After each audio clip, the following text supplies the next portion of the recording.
এমন ঠান্ডার আমেজে ছোলার ডাল আর পালং শাক দিয়ে এইভাবে বানিয়ে নিন। খুবই স্বাস্থ্যকর একটা সবজি ডাল।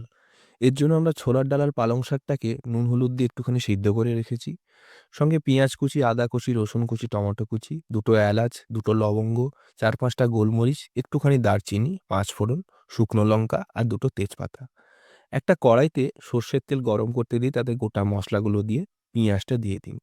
একটুখানি কষিয়ে নিয়ে তারপরে আদা, রসুন আর টমেটো কুচিটা দিয়ে ভালো করে আমাদের কষিয়ে নিতে হবে।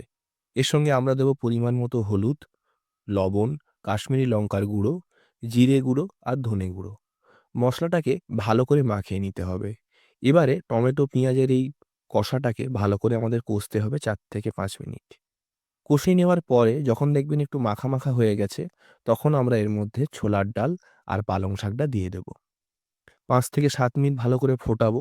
তারপরে আমরা এর মধ্যে দিয়ে দেব গরম মসলা ১ চামচের মতো, কসুরি মেথি ২ চামচের মতো আর দিয়ে দেব ধনেপাতা কুচোনো আর নারকেল কোঁড়া। এটা পরিমাণ মতো দেবেন। ভালো করে মাখিয়ে নিয়ে আরও ৫-৭ মিনিট ভালো করে ফুটিয়ে নিন। গরম, গরম নামিয়ে রুটি পরোটার সাথে খান, দারুণ লাগবে।